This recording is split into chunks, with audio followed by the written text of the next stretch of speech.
नमस्कार मित्रांनो, कार वर्कमध्ये आपलं स्वागत आहे। तर ही सुझुकी स्विफ्ट आहे। कस्टमरचा असा प्रॉब्लेम आहे की कूलिंग होत नाही आहे गाडी। ब्लोअरमध्ये स्पीड कमी आहे गाडीची, ब्लोअरची कूलिंग तर आहे गाडीला, पण वाऱ्याची स्पीड नसल्यामुळे कूलिंग होत नाही गाडी लवकर। तर हे बघा, त्याचा फिल्टर काढलेला आहे, इकडचं ग्लोबॉक्स काढलेला आहे। ग्लोबॉक्सच्या आतल्या साईडला फिल्टर आहे हा। तर हा फिल्टर आपण बाहेर काढूया, बघूया बाहेर काढून।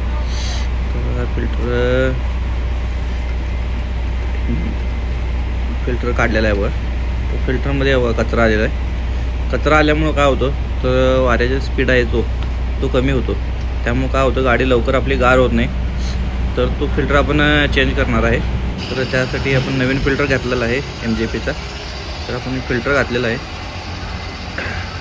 फिल्टर घातल्यानंतर आपण आता चालू करून चेक करूया कूलिंग येते का। आता